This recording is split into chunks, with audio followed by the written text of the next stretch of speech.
Well, Lloyd, your Newcastle United's first signing of the summer. How does it feel?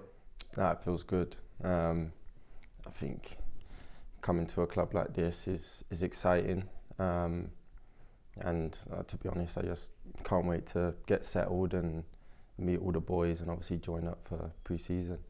You obviously met a few of the boys before, and you've certainly met the management team. They brought you to Bournemouth 5 years ago now. How good is it to be reunited with them? Yeah, it's a good feeling. I think when you got people that you know already, it kind of makes you feel a little bit more settled and at ease. I know some of the players and obviously, of course, the manager, the gaffer. So yeah, I think in that sense, it's a nice feeling to kind of go into a new place, but at the same time, you kind of get that feeling that you're kind of home at the same time, you know. I read an interview with you where you spoke about how Eddie Howe sort of sold Bournemouth to you 5 years ago when you were moving from Bristol City. Mm-hmm. What he said to you this time around to, I guess Newcastle doesn't need selling, but to sort of tell you where he sees you fitting in? Yeah, I think, like you said, it's Newcastle as a whole. Everyone kind of knows kind of their backstory and how big the club is.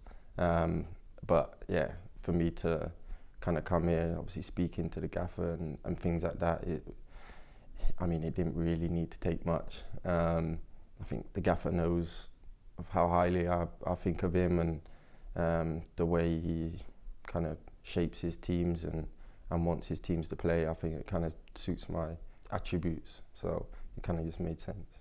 I think back then he was sort of taking you from the Championship to the Premier League and sort of helping you to get to the next level. And is that sort of the case again? Is that how you see it? Yeah, I think so. I think from when I moved from the Championship into the Premier League, I was still so young, and although we didn't only had a year together, it kind of felt that it was kind of unfinished.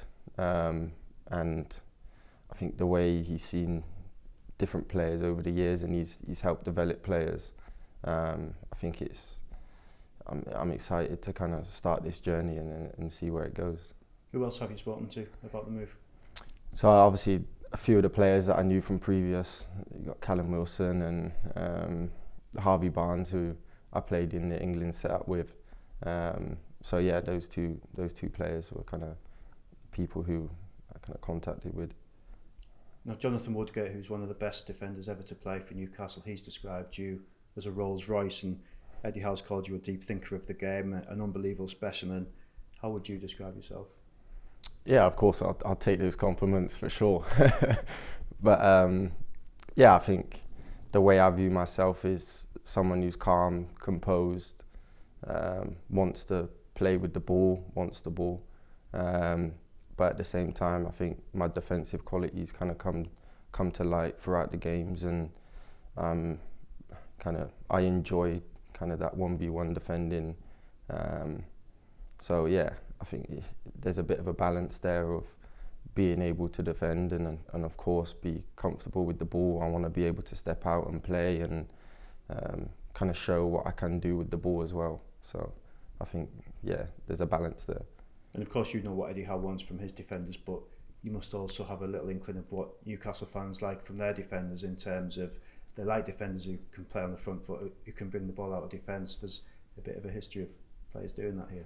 Yeah, I think not only in the past, but in the past maybe year or so, obviously watching Newcastle games, you've seen that they want to be progressive, they want to be, like you said, on the front foot.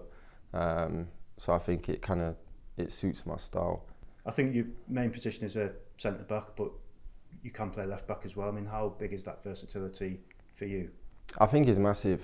I think over the years you've seen it in big clubs and throughout the Premier League, managers kind of changing that style of that left back role in being kind of an up and down attacking fullback is starting to change a little bit, where managers will be playing centre halves in that left back role. So I think being able to play those two roles definitely kind of helps to my game for sure, and being able to understand the two positions as well.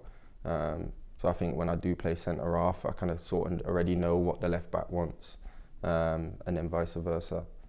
And you've been a captain as well. You were named captain of Bournemouth at 22 years old, and have done it a lot of times since then. So how much has that brought you on? How much has that sort of developed you as a person, and how much do you think that can help you coming into Newcastle? Yeah, I mean, that was a big season for me.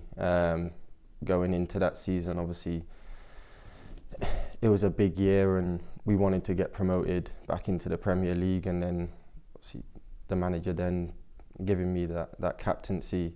Yeah, for sure, it was a big thing, but I took it in my stride, and I always see myself, even without kind of the captain's armband, being someone who's a leader and kind of setting an example and kind of making people see that this is the path to go down in terms of doing the right things on a day-to-day basis. So yeah, I think it was a massive year for me, and obviously not only the football side, it was the mental side as well. Yeah, it was a big year for sure. How much of that sort of leadership qualities that you do have, how much do you think that's sort of been shaped by maybe your background, your life story? Because you've certainly not had it sort of easy, have you? You've had quite an inspirational journey to get to where you are. Yeah, I think, yeah, definitely my childhood, kind of growing up throughout the foster care system has definitely shaped who I am as a person. I think it's definitely made me grow up a lot faster than maybe some other children would do, and things like that. And kind of that mental side of having that toughness, being able to go through things and getting out the other side, and finding ways to kind of get through different situations. So yeah, it has definitely shaped kind of my mentality. But yeah, it's definitely a positive, all positive. Yeah, I guess in football there's always ups and downs, there's always tough times, but you've really got something to sort of put everything in perspective, haven't you? Yeah, for sure. Yeah, like you said, it's kind of that perspective side of things. Even when you're in a tough position, I mean, you can always kind of find a way to get out of it and stick with the process. And it's obviously a big move to make. You've always sort of been down south, you're now very much moving up to the northeast, but I suppose it's probably what orthodox back everything that you've been through. Yeah, that's true. I mean, from when I first joined Bournemouth, being down south, and then obviously pretty much the other end of England now. So yeah, I think the distance thing for me is never a kind of a thought in my mind of a negative. It was more the place and the club and the supporters and things like that. So yeah, I think everything's just falling into place. And in terms of the city, I mean, it's probably different to Bournemouth in many ways, but it's got so much going for it. I mean, how much do you know about the city and the surrounding areas, the beaches, the attractions that are here?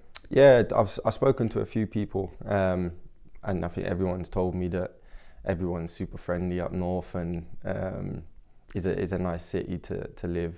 I think you got the contrast between kind of the city life, and then you got the country as well. So yeah, I mean, it's good for the dogs as well. So I'll take that as Yeah, dogs, and obviously you've had another new arrival in the family as well recently as well. I mean, fatherhood, how's that been for you? How we've talked about sort of the captaincy and stuff, but how has that changed your life as well? Yeah, I mean, it's been amazing. I think speaking to people before my son was here, I was hearing a lot of the same things, but everyone was saying you don't know until he's actually here. And I mean, the feeling's just amazing. I think it's just another thing that kind of brings everything into perspective. And I mean, even on your down days, you wake up and you just see him smiling. It makes you feel better, you know. And how exciting is it that the whole family now can sort of start this new life in a way, this exciting new life in Newcastle over the next few years? Yeah, I mean, everyone's looking forward to it. So yeah, I think it's going to be an exciting time for sure. Just once everything's settled and we find a place, and I think once then that's sorted, then we'll be able to enjoy it for sure. Obviously, it's happening very early in the transfer window as well. How big a positive do you see that as in terms of getting settled and being able to just report for pre-season like fully ready to go? Yeah, it's massive. I think that's my number one priority at the moment, is getting settled somewhere and then putting that at ease and then focusing on pre-season, because I want to be able to come into pre-season 100% fit physically and mentally ready as well. And in terms of aspirations personally and for the club, what do they look like over the next year, but also beyond that? Yeah, I think personally, of course, is a big step, but at the same time, I'm ready to take on the challenge, and of course, over the next season for the club, I think Champions League football is something that I know the fans will probably want to get back to. I mean, watching the games from before, it was it seemed crazy. So yeah, I think for the fans for sure, and then being able to finish higher in the league as well.